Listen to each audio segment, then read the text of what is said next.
नमस्कार, आप देख रहे हैं न्यूज़ 24। मैं हूं आप सभी के साथ विपनेश माथुर। आइए ब्रेकिंग विद एजेंडा की शुरुआत करते हैं। 2022 में बदलाव की बयार बह रही है या योगी की वापसी का रास्ता बन रहा है। यह 10 मार्च को साफ हो जाएगा, तस्वीर एकदम साफ हो जाएगी। लेकिन 10 मार्च को जीत की लड़ाई यूपी में दिन पर दिन कड़ी और बड़ी होती जा रही है। अखिलेश यादव ने बीजेपी के घर में खलबली मचा दी है। 2 दिन में 6 विधायकों के इस्तीफे के बाद बीजेपी बैकफुट पर है।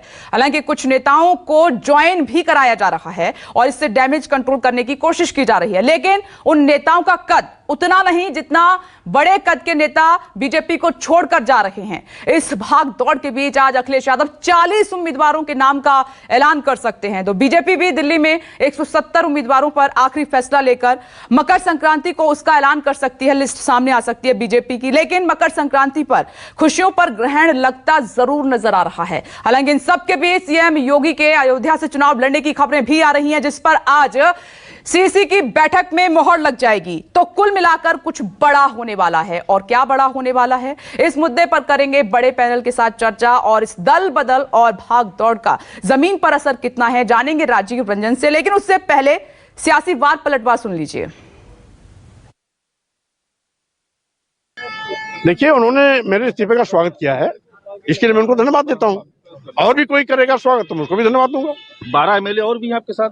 अरे यार, मैं खाली हूँ कि कितने हैं कितने नहीं हैं, यह 14 जनवरी को स्पष्ट हो जाएगा।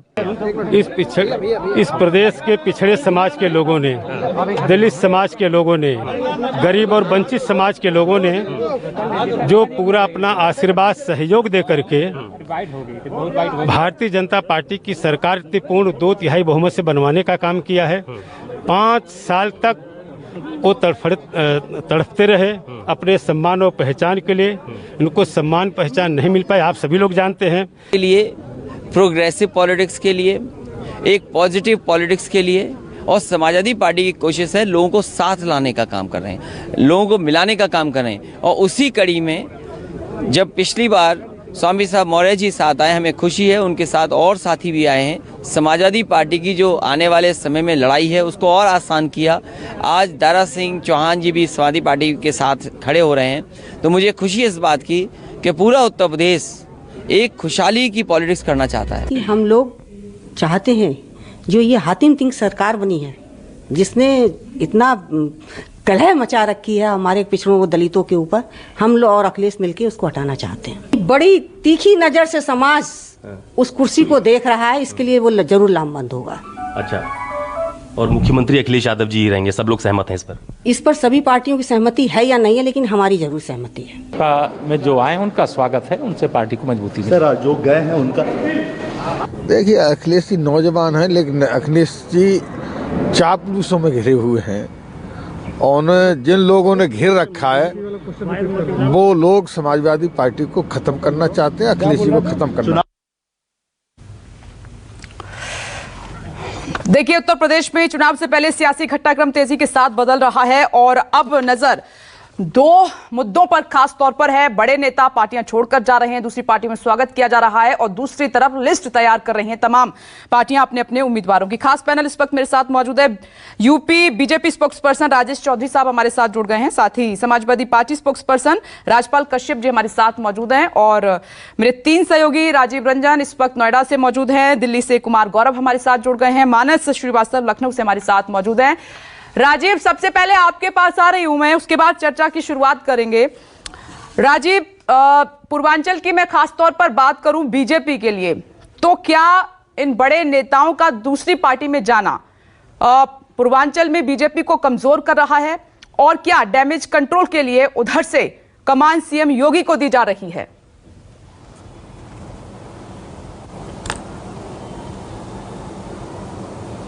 देखिए विपनेश, सबसे पहली बात तो यह है कि भारतीय जनता पार्टी की 3 दिनों से जो बैठक चल रही है उसमें करीब करीब एक बात पर सहमति बन गई है कि उत्तर प्रदेश के मुख्यमंत्री, ऐसा सूत्रों के मुताबिक अभी तक जानकारी मिली है कि सूत्रों के मुताबिक योगी आदित्यनाथ अयोध्या से लड़ेंगे। और यह अयोध्या से योगी आदित्यनाथ का चुनाव लड़ना ही इस बात का संकेत देता है कि पूर्वांचल को कितनी अहमियत उत्तर प्रदेश में के चुनाव में भारतीय जनता पार्टी दे रही है। देखिए, अयोध्या से लेकर के करीब 160 किलोमीटर तक बिहार की सीमा लगती है। इस पूरे इलाके को ही पूर्वांचल कहा जाता है और उस इलाके में अयोध्या का संदेश देने के लिए एक तरफ काशी है जिसको पूर्वांचल की राजधानी कहते हैं और दूसरी तरफ जो है कि वो गोरखपुर है।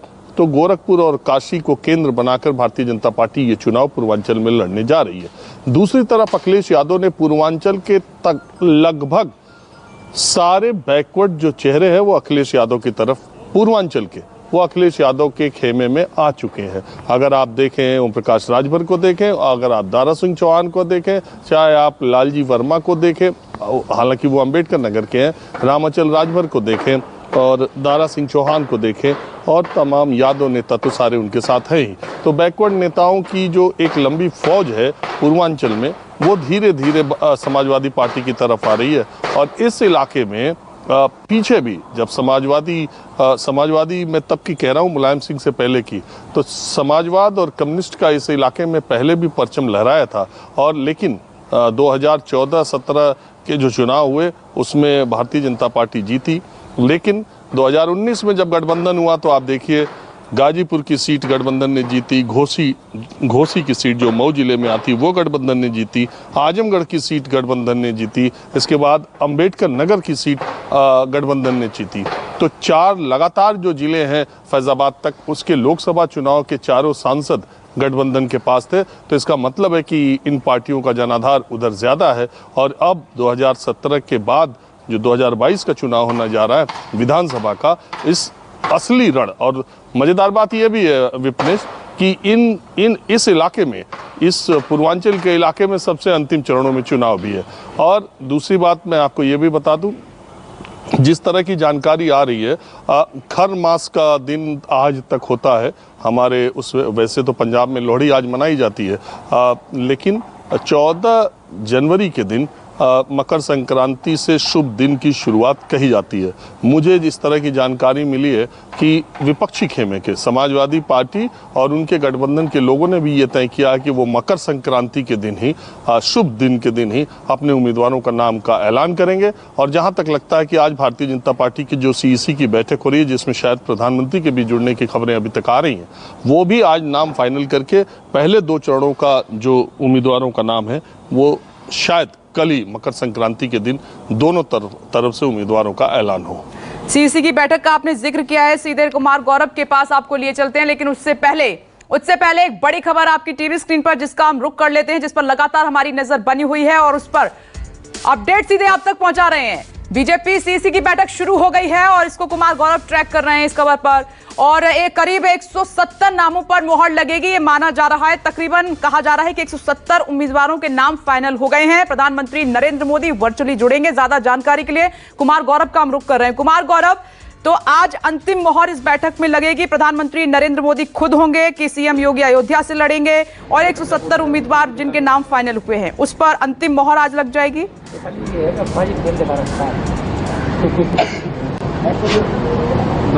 देखिए, बिल्कुल CEC की बैठक में ही बीजेपी के उम्मीदवारों के नामों पे अंतिम मुहर लगती है और पिछले 2 दिन से जो कवायद चली है, 10-10, 11-11 घंटे बैठक लगातार अमित शाह के नेतृत्व में मुख्यमंत्री योगी, डिप्टी CM और उत्तर प्रदेश के जितने भी चुनाव प्रभारी हैं उन सभी की हुई है। कल रात भी 1:30 बजे रात तक इनकी बैठक चली है और आज वो वक्त है जब 10 बजे अब बैठक शुरू हो चुकी है। चूंकि CEC केंद्रीय चुनाव समिति जो बीजेपी के है उसके टॉप लीडर्स कुछ कोरोना पीड़ित है, जैसे राजनाथ सिंह, नितिन गडकरी और पार्टी अध्यक्ष JP नड्डा, ये सभी VC के माध्यम से जुड़े हैं। चूंकि कोरोना की स्थिति खराब है इसलिए प्रधानमंत्री ने भी बीजेपी ऑफिस आने का जोखिम नहीं उठाया है और वो भी VC के माध्यम से ही इस बैठक से जुड़े हैं। और बाकी सदस्य और उत्तर प्रदेश की जो लीडरशिप है वो यहाँ बीजेपी दफ्तर में बैठ गई है और बैठक शुरू हो गई है। जाहिर तौर पर पिछले 2 दिनों से जो शुरुआत के 3 चरण के 170 नामों पे चर्चा हुई है, स्क्रूटनी हुई है, उन नामों पे अंतिम मुहर लगेगी। जहां तक योगी आदित्यनाथ का सवाल है, ये साफ है कि योगी आदित्यनाथ समेत योगी कैबिनेट के जितने भी MLC हैं यानी विधान परिषद के सदस्य हैं उनमें से ज्यादातर लोग चुनाव लड़ेंगे योगी आदित्यनाथ के अयोध्या से लड़ने की खबर है। जैसा कि कल हम लोगों ने ये खबर चलाई भी थी कि कोर ग्रुप में इस बैठक को इस बात पर सहमति बनी कि योगी आदित्यनाथ के अयोध्या से लड़ने से एक धार्मिक आधार, धार्मिक मजबूती, तो जो पार्टी की लाइन है हिंदुत्व का, उसको तो मजबूती मिलती ही है। अयोध्या को विकास का मॉडल भी मानती है बीजेपी, तो विकास और धर्म दोनों का कॉकटेल अगर योगी आदित्यनाथ अयोध्या से लड़ते हैं तो होगा, और इसका फायदा अवध क्षेत्र और तमाम उत्तर प्रदेश में बीजेपी को मिलेगा, ऐसा बीजेपी कोर ग्रुप का मानना है। हालांकि योगी आदित्यनाथ की तरफ से सहमति इस पे उन्होंने कुछ नहीं कहा था, वो मुस्कुराकर चुप रह गए थे। लेकिन चूंकि टॉप लीडर्स का फैसला सीईसी में होता है, सीईसी लेती है और खासकर प्रधानमंत्री लेते हैं, इसलिए आज की बैठक में अंतिम मुहर इस चीज पे लग सकती है, इस नाम पे लग सकती है। अगर प्रधानमंत्री चाहेंगे कि हाँ, जो कोर ग्रुप ने फैसला लिया है योगी आदित्यनाथ के अयोध्या से लड़ने का, वो सही है, उनको वहां से चुनाव लड़ना चाहिए, तो उस पे अंतिम मुहर लग जाएगी आज। और अभी ये बैठक लगभग 3-4 घंटे चलेगी, सभी नामों पे विस्तार से चर्चा होगी, चूंकि उत्तर प्रदेश का चुनाव काफी क्रूशियल है। कल रात को भी दो सहयोगी, अपना दल जिसने कुछ दिन पहले नाराजगी जताई थी स्वामी प्रसाद मौर्य के पार्टी छोड़ने के बाद, अपना दल के नेता आशीष पटेल ने ये कहा था कि सहयोगियों के साथ कोऑर्डिनेशन नहीं है बीजेपी का, तो कल रात 11-12 बजे के आसपास अपना दल की नेता अनुप्रिया पटेल, जो केंद्र में राज्य मंत्री भी है, और आशीष पटेल को इस बैठक में बुलाया गया था जो बीजेपी दफ्तर में चल रही थी। वहां पे जो अमित शाह यानी बीजेपी का जो फॉर्मूला था, पिछली बार अनुप्रिया पटेल की पार्टी अपना दल को 11 सीट मिली थी, इस बार उसमें 1-2 सीटों का इजाफा हो सकता है। और जो सूत्रों से खबर मिली है कि वो तैयार है, जो बीजेपी ने फॉर्मूला दिया है ये उनको स्वीकार्य है, अभी तक की ये खबर है। इसके अलावा निषाद पार्टी के संजय निषाद और प्रवीण निषाद, बाप बेटे दोनों, कल रात 1:15 बजे रात में मुलाकात की है इसी बैठक में, जिसमें बीजेपी के चुनाव प्रभारी धर्मेंद्र प्रधान भी मौजूद थे, अनुराग ठाकुर भी मौजूद थे और अमित शाह भी मौजूद थे। वहां भी उन्हें 5 से 7 सीटों का ऑफर मिला है, और बताया ये जा रहा है कि निषाद पार्टी भी तैयार है, बीजेपी का जो फॉर्मूला है उससे वो एग्री कर रही है, यानी कि इन दोनों दलों के साथ बीजेपी का गठबंधन पक्का है। खुद की 170 सीटों में से कुछ सहयोगियों को जाएंगी, लेकिन मोटे तौर पे गठबंधन जो अभी 2 सहयोगी हैं उनके साथ बीजेपी का फाइनल हो चुका है। औपचारिक ऐलान 1-2 दिन में होगा। आज जिन नामों पे अंतिम मुहर लगेगी उसका ऐलान कल मकर संक्रांति के बाद। कुमार गौरव, आप नजर बनाए रखिएगा, मैं अपडेट आगे आपसे लेती रहूंगी। सीधे लखनऊ का आप रुख कर लेते हैं। मानस, कल समाजवादी पार्टी की तरफ से लिस्ट आनी थी और ये खबर थी, हमने ब्रेकिंग भी चलाई कि 40 उम्मीदवारों के नाम तय कर लिए गए हैं, लेकिन इस बीच ये भी इनपुट है कि कुछ सीट शेयरिंग को लेकर माथापच्ची चल रही है। आज क्लियर हो जाएगा क्या?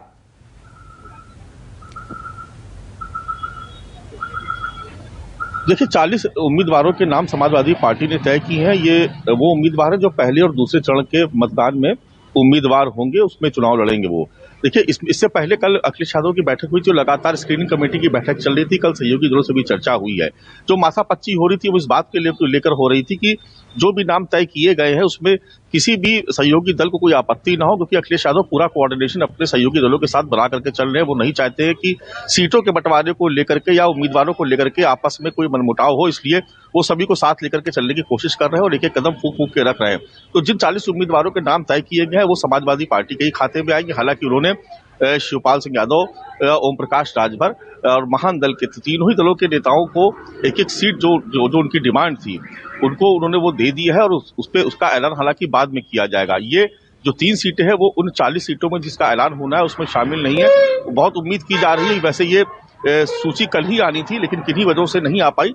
आज से लेकर के कल तक ये सूची जरूर जारी कर दी जाएगी अखिलेश यादव की तरफ से। 40 नाम जो तय कर दिए गए हैं, और अभी थोड़ा सा इंतजार और करने की बात है, क्योंकि ये भी कहा जा रहा है कि स्वामी प्रसाद मौर्य कल ज्वाइन करेंगे। तो हो सकता है कि कल उनकी ज्वाइनिंग के बाद ये सूची जारी की जाए, क्योंकि स्वामी प्रसाद मौर्य के भी निश्चित तौर पर उनसे भी कुछ बातचीत होगी कि वो कहाँ से लड़ेंगे, और उनके भी अपने जो सुझाव होंगे वो भी उसको भी अखिलेश यादव जरूर शामिल करेंगे, क्योंकि स्वामी प्रसाद मौर्य बड़े कद्दावर नेता है। तो कुछ कयास ये भी लगाए जा रहे हैं कि संभवतः शायद इसी वजह से सूची आने में देर हुई। जो सूची कल आनी थी शायद वो आज से लेकर के कल तक वो जारी की जाए। तो थोड़ा सा इंतजार करना पड़ेगा। कल उम्मीद की जा रही है कि 11 बजे के आसपास स्वामी प्रसाद मौर्य, दारा सिंह चौहान और 4 और विधायक समाजवादी पार्टी का दामन थामेंगे, और अखिलेश यादव खुद उनके स्वागत करने के लिए सपा कार्यालय में मौजूद रहेंगे। आइए चर्चा की शुरुआत अब कर लेते हैं। राजेश चौधरी साहब, जो राजीव रंजन कह रहे थे, मैंने सवाल उनसे पूछा था, क्या बीजेपी की पकड़ पूर्वांचल में कमजोर हो रही है इस बार? क्योंकि छोटे नहीं, कद्दावर बड़े नेता जो मंत्री रहे योगी सरकार में, उन्होंने इस्तीफा दिया है, वो छोड़कर जा रहे हैं। देखिए, जो भी व्यक्ति छोड़ के जा रहा है एक बार हमको उसके इतिहास के बारे में भी जानना होगा। वो मूल रूप से भारतीय जनता पार्टी के नेता नहीं थे। उनका इतिहास रहा है अवसरवादिता का, दल बदल का। उनका मूलतः जन्म तो हुआ था बहुजन समाज पार्टी में। बात पिछड़ों के कल्याण की करते, पिछड़ों को आगे बढ़ाने की करते, मैं पूछना चाहता हूं आप लोगों से और उनसे भी कि क्या किसी सामान्य परिवार के पिछड़े को उन्होंने आगे बढ़ाया? उनका जो पिछड़ों का विकास है वो परिवार तक सीमित है। और मैं सुन रहा था राजीव रंजन जी को, पिछड़ों के नेता उन्होंने 3, 4, 5 नाम गिना दिए पूर्वांचल में और पूरे उत्तर प्रदेश के अंदर। पिछड़ों के नेता अनिल राजभर भी हैं, पिछड़ों के नेता संजय निषाद भी हैं, पिछड़ों के नेता स्वतंत्र देव सिंह भी हैं, पिछड़ों के नेता केशव मुंडा भी हैं। ऐसा नहीं है कि केवल इन्हीं के पीछे पिछड़ा चलने वाला, इनका पिछड़ापन तो परिवार तक सीमित है। जब जब इनको सत्ता की मलाई चाटनी है उधर चले जाएंगे। इनका राजनीतिक इतिहास आप देखिए ना, क्या स्थिति इनकी है अपने जीवन में। क्या ये केवल सत्ता के लिए भागते हैं? और स्वामी प्रसाद मौर्य ज्यादा बड़े नेता है या केशव प्रसाद मौर्य नेता है, ये तो चुनाव में तय होगा। ये इनका समाज इनको बहुत अच्छी तरह से जानता है। परिवार से बाहर ये लोग नहीं आ सकते। एक नाम बताएं कोई जो इन लोगों ने आगे बढ़ाया हो। बेटा, बेटी, चाचा, ताऊ, भतीजा, वहां तक इनका समाजवाद है। हमको कोई फर्क नहीं पड़ने वाला है। भारतीय जनता पार्टी सर्व समाज की पार्टी है। पिछड़ों की हिस्सेदारी उसमें भरपूर है। हमारे पास पर्याप्त मात्रा में पिछड़ों के नेता हैं और योगी आदित्यनाथ जी के नेतृत्व में पिछली बार से ज्यादा सीटें जीत करके हम उत्तर प्रदेश के अंदर सरकार बनाएंगे।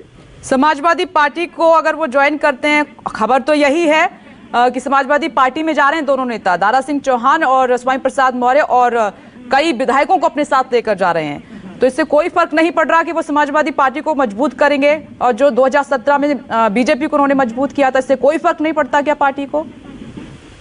देखिए, समाज में समाजवादी पार्टी की आज जो स्थिति है, लाल टोपी वाला कहीं नजर आता है तो लगता है कोई माफिया जा रहा है, कोई गुंडा जा रहा है, कोई मवाली जा रहा है, कोई जमीन कब्जाने वाला जा रहा है और कोई मुस्लिम तुष्टीकरण की राजनीति करने वाला व्यक्ति जा रहा है। वो डूबता हुआ जहाज है। आप अखिलेश यादव जी का देखिए, अपना पूरा कार्यकाल 2012 से लेकर के 2017 तक जितने चुनाव हुए हैं, जितनी बार उन्होंने परीक्षा दी है, हर बार वो फेल हुए।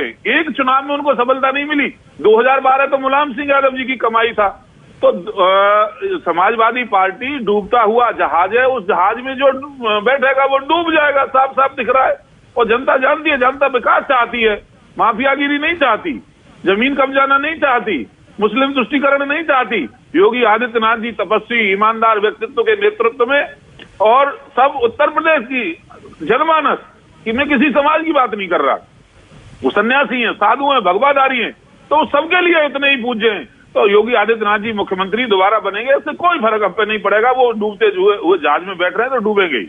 राजपाल कश्यप जी, जवाब दीजिए जी। डूबता हुआ जहाज कह रहे हैं वो समाजवादी पार्टी को, कोई फर्क नहीं पड़ता, और इसीलिए ट्वीट करके उन नेताओं को आगाह भी किया जा रहा है कि डूबते हुए जहाज में बैठ के कोई फायदा नहीं है। विपनेश जी, ये इनकी बौखलाहट है, इनके रोके नहीं कोई रुक रहा। जब सत्ता में जो लोग थे, सरकार में जो लोग थे, उनमें इतना आक्रोश है तो उत्तर प्रदेश की जनता में कितना आक्रोश होगा इसका अंदाजा इनको नहीं। इसीलिए तो इनको गांव में लोग घेर रहे हैं, दौड़ा रहे हैं, इनके सांसदों को, विधायकों को, मंत्रियों को कोई घुसने नहीं दे रहा गांव में। ये आज उत्तर प्रदेश की जनता मुख्यमंत्री के रूप में अखिलेश यादव जी को चुनना चाहती है। माननीय अखिलेश यादव जी ने जो काम किए, उनके काम, उनकी छवि, उनकी ईमानदार छवि, अरे पेन के नोक के बराबर भी उनके ऊपर दाग नहीं है। ये तो केवल अफवाह फैलाने के लिए, भ्रम फैलाने के लिए, इनके यहाँ जब तक नेता थे तो वो ईमानदार थे। आज वो समाजवादी पार्टी ज्वाइन कर रहे हैं तो इनको दिक्कत हो रही। ये कह रहे हैं कि अरे वो तो दूसरे दलों के नेता थे। जिन नेताओं का तुमने नाम गिनाया, या अनिल राजभर, वो भी समाजवादी पार्टी के ही पैदा किए हुए हैं। अगर पिछड़े और दलितों को और आदिवासियों को, अल्पसंख्यकों को, सभी वर्गों को अगर किसी ने सम्मान दिया है तो वो समाजवादी पार्टी है। इनके पास कुछ नहीं बचा। अब ये देख लेना, जमानत नहीं बचा पाएंगे। थानेदार लगाए गए विधायकों के यहाँ रोकने के लिए, थानेदार, इंस्पेक्टर लगाए जा रहे हैं।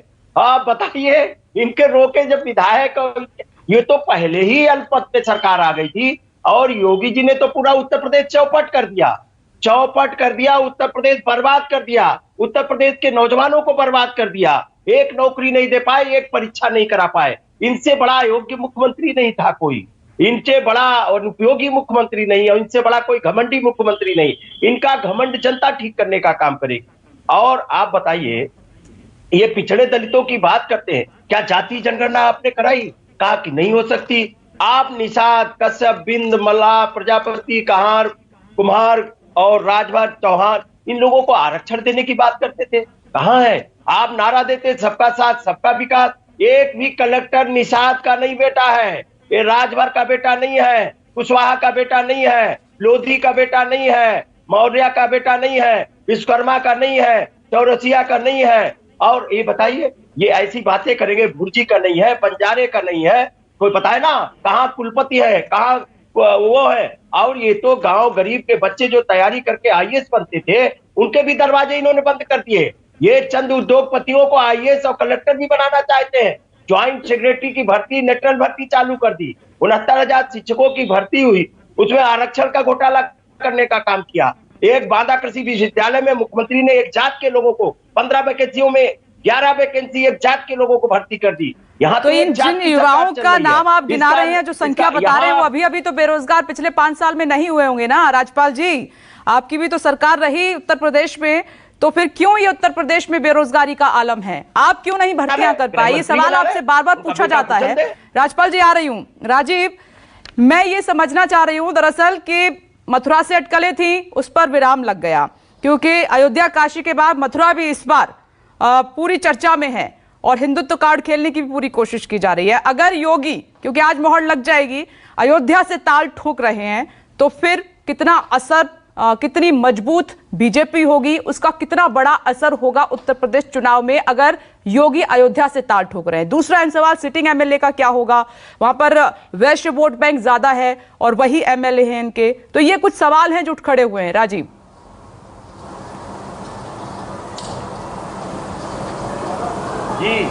देखिए, कोई भी सिटिंग एमएलए तो खुश होता है जब वर्तमान मुख्यमंत्री उसके सीट से लड़ने आता है, क्योंकि तब उसका जो त्याग है वो बहुत बड़ा माना जाता है कि वो सीट खाली, और उसका फायदा, उसका पारितोषिक उसे बाद में मिलता भी है। ऐसा पहले इतिहास में रहा है। राजनाथ सिंह जब चुनाव लड़े थे हैदरगढ़ से, सबको पता है कि उनके बाद के उम्मीदवार को कितना फायदा मिला। ये खैर, ये राजनीति की बात है। और मैं आपको ये जो आपका सवाल है उससे सीधे तौर पर ये जोड़ता हूँ कि उत्तर प्रदेश में हिंदुत्व पर और योगी आदित्यनाथ के चेहरे पर जिस दिन भारतीय जनता पार्टी ने यह फैसला कर लिया कि योगी आदित्यनाथ ही उसके अगले उम्मीदवार होंगे मुख्यमंत्री के, उसी दिन ये पता चल गया कि उनका पहला कार्ड हिंदुत्व का होगा। और अयोध्या में राम मंदिर बनने की शुरुआत हो चुकी है, और वो एक मैंने आपको बताया ऐसा सेंटर है जहां से पूर्वांचल फिर से शुरू होता है। और ये अगर आप देखें गोरखपुर अगर आप लखनऊ से गोरखपुर जाएंगे तो भी अयोध्या रास्ते में पड़ता है, आधे के आसपास या थोड़ा ज़्यादा वहाँ से गोरखपुर रहता है। और अगर आप लखनऊ से बिहार जा रहे हैं और पूर्वांचल के रास्ते से होके जाते हैं तो भी आधी दूरी पर अयोध्या पड़ता है। तो अयोध्या जब आप पूर्वांचल को टारगेट कर रहे हैं तो एक तरफ काशी, दूसरी तरफ अयोध्या, और इसी के बीच में पूरा पूर्वांचल है। तो मुझे लगता है कि अयोध्या से एक संदेश देने की, जिस प्लैंक पर, जिस प्लेटफॉर्म पर, जिस कार्ड को खेल करके भारतीय जनता पार्टी उत्तर प्रदेश के चुनाव में जा रही है भगवाधारी संत महंत के साथ उनको चेहरा बनाकर, तो उसने ये संदेश देने की कोशिश की है। और यही वो पूर्वांचल का इलाका है जिस पर सबसे ज़्यादा पिछड़ों, दलितों की वोट है, जिसमें सबसे ज़्यादा पकड़ कही जाती है समाजवादी पार्टी और बहुजन समाज पार्टी की। एक उदाहरण के तौर पे मैं आपको बताता हूँ, पूर्वांचल में आजमगढ़ जिले में 10 सीटें हैं और 2017 की इतनी लहर जिसमें उत्तर प्रदेश में 325 सीटें बीजेपी जीतने में कामयाब हुई उस गठबंधन के साथ। आजमगढ़ की 10 विधानसभा सीटों में सिर्फ एक सीट उसे मिली, वो भी उसे पार्टी को नहीं, एक नेता के बेटे को मिली जो अब दूसरी पार्टी में, समाजवादी पार्टी में चले गए। तो वो इलाका दूसरे तरह का है, वहाँ जातिगत समीकरण दूसरे तरह के, माइनॉरिटी पॉपुलेशन भी बहुत डिसाइसिव है। और इसलिए भारतीय जनता पार्टी उस इलाके के लिए अलग रणनीति बना रही है। लेकिन सबसे महत्वपूर्ण पश्चिम है, जहां पर बहुत सारे फैक्टर हैं और जहां पर शुरुआती चुनाव होने जा रहे हैं। अभी अभी मुझे पता चला है कि समाजवादी पार्टी की तरफ से ये इंतजार किया जाएगा कि भारतीय जनता पार्टी की पहले और दूसरे चरण की लिस्ट आ जाए, उसके बाद वो अपने उम्मीदवार घोषित करने के बारे में सोच रहे हैं, क्योंकि बहुत सारे 14 तारीख और 15 तारीख के बीच में कई नेताओं के इधर से उधर, उधर से इधर आने की चर्चा भी है। चौधरी साहब, सीएम योगी को अयोध्या से उतारकर आप हिंदुत्व कार्ड खेल रहे हैं। देखिए, भारतीय जनता पार्टी का नेतृत्व जो निर्णय करता है, हर कार्यकर्ता को वहां चुनाव लड़ना होता है। भारतीय जनता पार्टी के नेता हैं योगी जी। अब अयोध्या से निर्णय होगा तो अयोध्या से लड़ेंगे। आप उसको किस चश्मे से देख रहे हैं, ये आपके ऊपर डिपेंड करेगा। आप उसको सन्यासी के चश्मे से देखेंगे, आप उसको हिंदुत्व के चश्मे से देखेंगे, या आप उसको विकास पुरुष के चश्मे से देखेंगे, ये हमारे ऊपर डिपेंड करता है हम किस नजरिए से उसको देख रहे हैं। दूसरी बात, समाजवादी पार्टी के प्रवक्ता मित्र हमारे कह रहे थे जातिवाद और ये पिछड़ावाद और ये सब आरोप लगा रहे थे। मित्र, मैं आपसे पूछना चाहता हूं, जिस समय अखिलेश यादव जी की सरकार थी उस समय 70 पीसीएस ऑफिसर्स में से 56 तो यादव ही आए थे। कौन सा चमत्कार था जी वो? जातिवाद का आप हमको आरोप लगा रहे हो। पुलिस के सिपाहियों की भर्ती होती थी तो 1000 में से 500-600 अकेले वो होते थे। आपने ही तो उत्तर प्रदेश के दबे कुचले पिछड़ों, मुझे मेरी बात होने दीजिए, बीच में मत बोलिए। कश्यप जी बीच में मत बोलिए, मैं नहीं बोलने दूंगा नहीं आपको। आप पूरी बात सुनिए। दबे पिछले कुचड़ों के हिस्से को मारने का यदि किसी ने काम किया है तो वो अखिलेश यादव की सरकार ने किया है। अन्यायकारी शासन रहा है, भ्रष्टाचारी शासन रहा है। उसने कितने, अब गायत्री प्रजापति को देखिए ना, 6 महीने तक आप गले से लगा करके रखे बलात्कारी को। जब सुप्रीम कोर्ट का डंडा आया तब आपने उसके खिलाफ FIR की। नहीं भूली है जनता, जानती है किस तरह से उसके जमीन कब्जे होते थे, किस तरह से गोमती के अंदर घोटाला हुआ, जानती है उत्तर प्रदेश की जनता किस तरह से आगरा लखनऊ एक्सप्रेसवे में आपने घोटाला किया, किसानों की जमीन हड़प करके उसको सरकार को बेचने का काम किया। सब जानते हैं आपके शासन को। लॉ एंड ऑर्डर, रात को 10 बजे बाद हाईवे पे कर्फ्यू जैसे हालत होते थे समाजवादी पार्टी के शासन में, नहीं भूले मित्र। आप चिंता मत करिए, इस उत्तर प्रदेश को उत्तर प्रदेश की जनता समाजवादी पार्टी के हाथ में दे करके आग में नहीं झोंकने का काम करेगी। आज भयमुक्त वातावरण हम दे रहे हैं, विकास के रास्ते पे उत्तर प्रदेश आया है। राजेश जी, ये तो बताइए कि ये जो इतने बड़े नेता पार्टी से निराश होकर जा रहे हैं, बड़े आरोप लगाकर जा रहे हैं, जिस वर्ग ने आपको जीत दिलाई, वो डैमेज कंट्रोल कैसे करेगी पार्टी?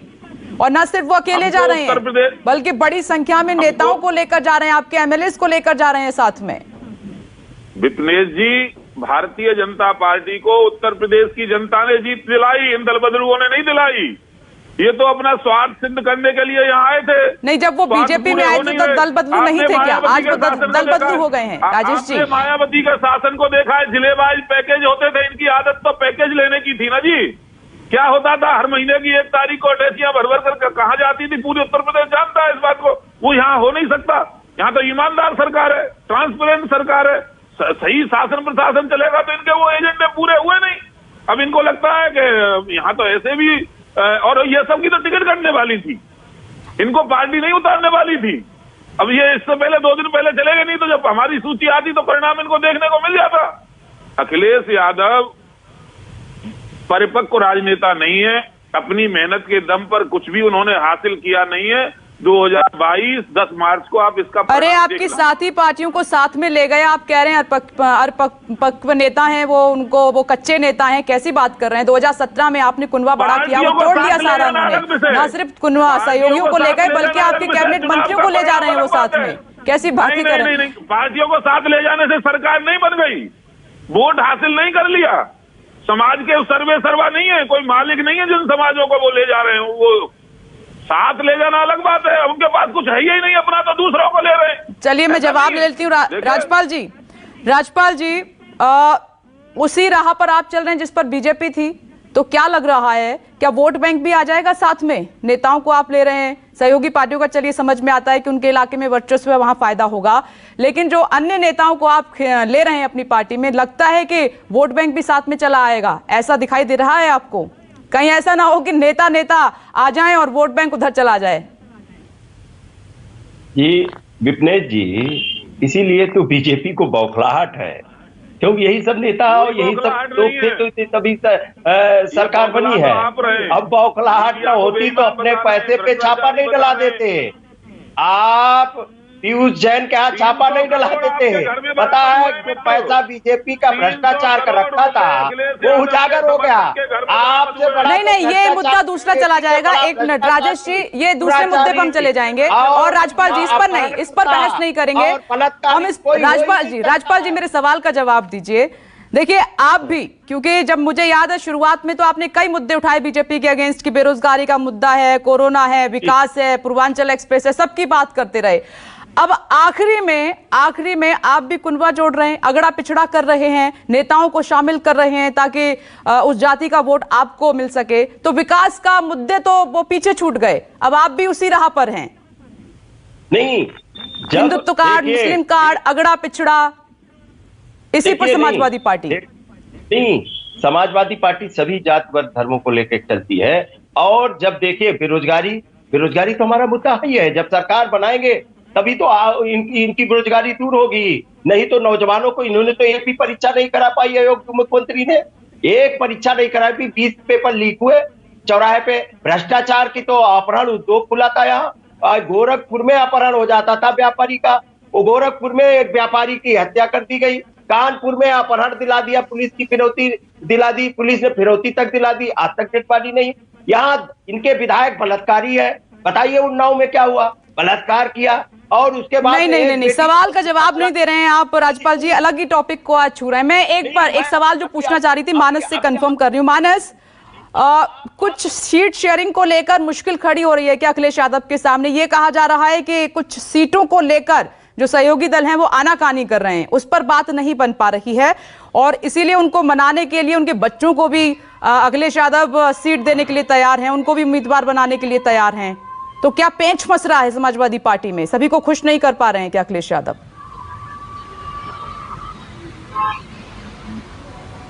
देखिए, चूंकि अखिलेश यादव ने बहुत सारे दलों को अपने साथ ले लिया तो निश्चित तौर पर सीट शेयरिंग में कुछ तो दिक्कतें होंगी, क्योंकि जो मुख्य पार्टी वो तो समाजवादी पार्टी है और वही लीडिंग रोल में है और अखिलेश यादव इसका सबसे बड़ा चेहरा है।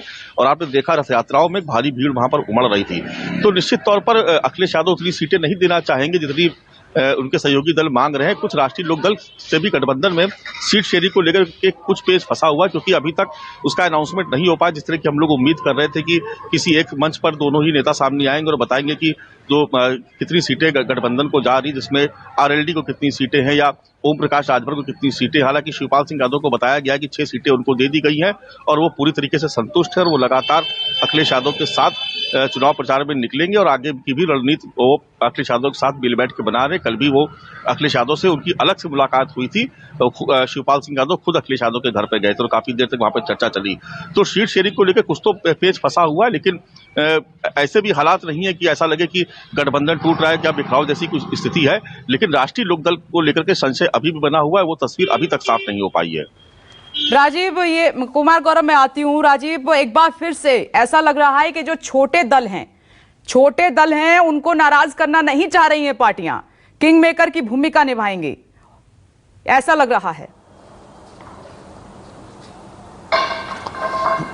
देखिए, छोटे दल बहुत इंपॉर्टेंट है, इसीलिए अगर आप देखें अखिलेश यादव ने जो बात है जिस पार्टियों के साथ गठबंधन किया है, जिनसे गठबंधन का ऐलान किया, उनसे पहले ही की बातचीत में ये तय कर लिया है कि उनको कितनी सीटें और कौन कौन सी सीटें दी जाएंगी। जब सीटों पर सहमति बन गई तभी गठबंधन का ऐलान हुआ, क्योंकि ये तय हुआ था कि बाद में किचकिच ना हो, जो होना है पहले ये तय हो जाए कि आप कहां से लड़ेंगे और कैसे लड़ेंगे, तो इसलिए पहले सीटों का बंटवारा कर लिया। ठीक इसी तरह भारतीय जनता पार्टी ने, देखिए, अपना दल और निषाद पार्टी, फिलहाल उसके गठबंधन दल में दो दल ही शामिल है और इन दोनों दलों का जो वर्चस्व है, जो प्रभाव है, वो बनारस के आसपास यानी पूर्वांचल के जो अंतिम चरणों के मतदान है और गोरखपुर और आसपास के इलाकों में निषाद पार्टी का है। तो उनका पहले के 2-3 चरणों में निषाद पार्टी और अपना दल का कुछ भी लेना देना नहीं है। इसके बावजूद अमित शाह ने देर रात तक दोनों नेताओं से बातचीत की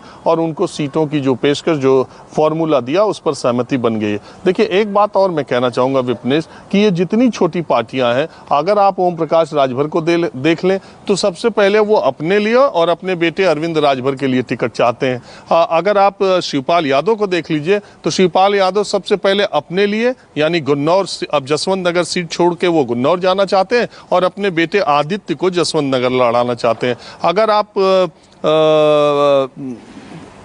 अपना दल को देख लीजिए, अनुप्रिया पटेल, वो खुद केंद्र में मंत्री हैं, उनके पति आशीष पटेल एमएलसी हैं, वो उनको मंत्री बनवाने के लिए परेशान हुई जा रही हैं। अगली बार अगर सरकार बनेगी तो राज्य में मंत्री भी बन जाएंगे। अगर आप निषाद पार्टी को देखिए, जिसके संजय निषाद नेता हैं, तो वो खुद और उनके बेटे प्रवीण निषाद एमपी हैं। तो ये सारी पार्टियां, जो छोटी पार्टियां जिसको कही जाती हैं, वो सब अपने परिवार के पार्टी में टिकट पाने के लिए परेशान है। और ये दोनों तरफ है। इसलिए भारतीय जनता पार्टी ये नहीं कह सकती कि वो ऐसा नहीं कर रही है, क्योंकि वो भी निषाद पार्टी को ला रही है। तो प्रवीण निषाद को ऑलरेडी लोकसभा मेंबर बना चुकी है और संजय निषाद, जो उनके घर में अब बाकी सदस्य होंगे, उनके लिए टिकट मांग रहे होंगे। तो छोटे दलों, उसकी वजह भी है कि एक नेता ही इस पार्टी के गठन के लिए बहुत लंबे समय तक संघर्ष और काम किया है।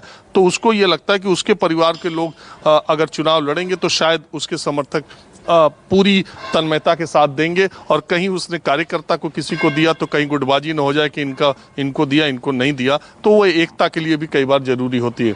लेकिन कुल मिलाकर के आरएलडी के साथ जो गठबंधन की बात है, समाजवादी पार्टी से पिछले 2 दिनों से ऐसी बातें कई जगह चलती जा रही हैं। कुछ संशय की स्थिति है, कुछ इधर की स्थिति है।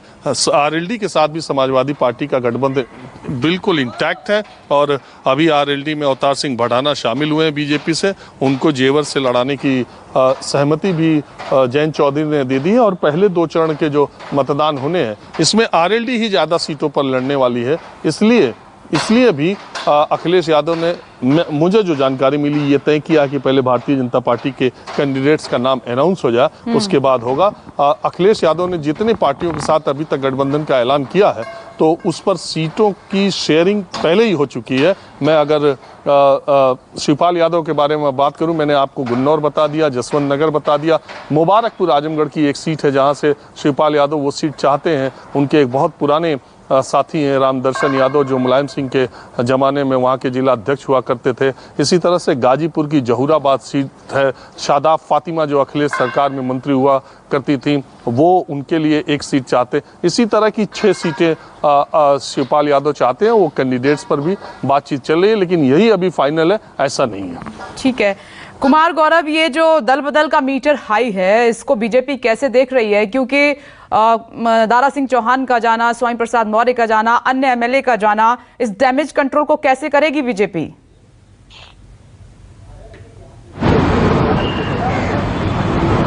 देखिए, जाहिर तौर पे बीजेपी के लिए चिंता का विषय है। तभी अमित शाह खुद जो 2014, 17 और 2019 में उत्तर प्रदेश में बीजेपी की चुनावी कमान संभाल चुके हैं और अच्छी खासी सफलता दिला चुके हैं, वो सक्रिय हुए थे। और शुरुआत में ये कोशिश की गई कि इन लोगों को मनाया जाए, लेकिन जो खबरें थी, आंतरिक तौर पर जो खबर आई कि ये पहले से मन बना चुके थे, इन्हें वापस नहीं आना था और इनकी जो कुछ मांग थी वो जायज नहीं थी, जो बीजेपी को जायज नहीं लगी। चूंकि जैसे उनकी बेटी स्वामी प्रसाद मौर्य की बेटी बदायूं से ऑलरेडी सांसद हैं, वो अपने बेटे के लिए भी टिकट चाहते थे। और बाकी दारा सिंह चौहान और बाकी जो एमएलए हैं वो उनके साथ में दूसरी पार्टी, समाजवादी पार्टी में चले गए। चिंता की बात जरूर है, इसमें कोई दो राय नहीं है। बीजेपी सीरियस है और इसलिए इस गंभीरता को समझते हुए ही कल देर रात, जबकि निषाद पार्टी और अपना दल का प्रभाव क्षेत्र अगर आप देखें तो पहले 2 चरणों में उनका कोई रोल नहीं है, बाद में उनका चुनाव है बनारस और गोरखपुर के इलाके का, कि ये दोनों पार्टियां हैं। लेकिन कल उन्हें बुलाकर उनसे बातचीत की और समझाया।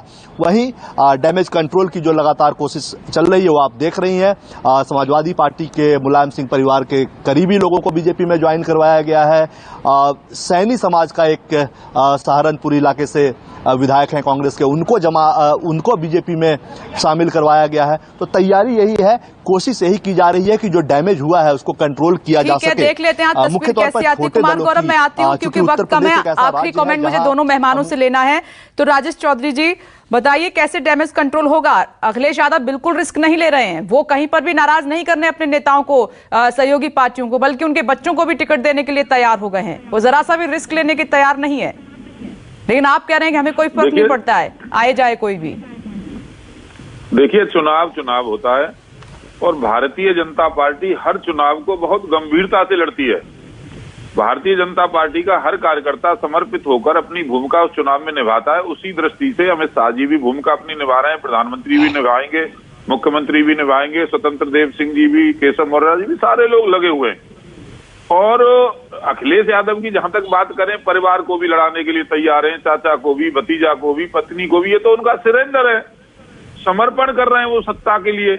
हम सत्ता के लिए समर्पण नहीं करते। आपकी स्टोरी में मैं देख रहा था कि हमने केवल समझौता इसलिए नहीं किया कि वो अपने बेटे को टिकट चाहते थे। हम सिद्धांतों पे बात करने वाले हैं, हम संगठन के साथ चलने वाले हैं, विचारधारा के साथ काम करने वाले लोग हैं। अखिलेश यादव समर्पण कर सकते हैं, हम समर्पण नहीं करेंगे और निश्चित रूप से हमारी विजय होगी। चलिए ठीक है, मैं जवाब ले लेती हूँ। राजपाल यादव जी, आखिरी कमेंट आपका, वक्त कम है, जल्दी से। और योगी आदित्यनाथ जी को मुख्यमंत्री बनाएंगे। ये बेईमान लोग हैं, झूठ बोलने वाला सुबह सुबह ही से झूठ बोलना चालू कर दिए। ये बताइए, ये क्या राजनाथ सिंह के बेटे की टिकट काटने की हैसियत में है? क्या ये डॉक्टर संजय निषाद और वो क्या कहते हैं उनके बेटे, एक सांसद है, एक वो MLC बनाया है, क्या हैसियत है आपकी? क्या आपने स्वामी प्रसाद मौर्य जी के बेटे को उनको टिकट नहीं दिया था क्या बेटी को? ये बताइए ना। वो कहते हैं हमारे में परिवारवाद नहीं है। अरे इन्होंने ये अंधे हो गए सत्ता के नशे में। ये झूठ बोलने की फैक्ट्री है, ये झूठ बोलने की फैक्ट्री है। क्या कल्याण सिंह की बेटे की टिकट काटने की हैसियत में हो आप? आपको पिछड़े दलित हैसियत बताने का काम करेंगे। जिस तरीके से पिछड़े दलितों को समझ रहे हो, आपको हैसियत अभी आपका घमंड ठीक हो जाएगा 2022 के चुनाव में। ऐसा घमंड ठीक होगा माननीय अखिलेश यादव जी की रणनीति के आगे सारी रणनीति चौपट हो गई, इनकी चारों का ठीक हो गए। रणनीति तो समाजवादी पार्टी की भी चौपट हो गई थी पिछली बार। आपने भी बड़ा और महागठबंधन किया था, वो आपकी भी रणनीति चौपट हो गई। चलिए ठीक है, आप लोग जनता की बात कर रहे हैं, आप अपनी अपनी तैयारी कर लीजिए। आखिरकार जनता को ही तय करना है कि कौन उनके लिए अच्छा है, कौन उनकी भलाई चाहता है, कौन किसको जिताएगी उत्तर प्रदेश की जनता। उतना हम इंतजार कर लेते हैं। वक्त की कमी, आप सभी का बहुत बहुत शुक्रिया ब्रेकिंग विद एजेंडा में शामिल होने के लिए। और नमस्कार, मैं हूं मानक गुप्ता। अगर आपको हमारा ये वीडियो पसंद आया हो तो इसे लाइक और शेयर जरूर करें, और हां, हमें सब्सक्राइब और फॉलो करना ना भूलें ताकि आप देश और दुनिया की कोई खबर मिस ना करें। तो जुड़े रहिए हमारे साथ और देखते रहिए News 24।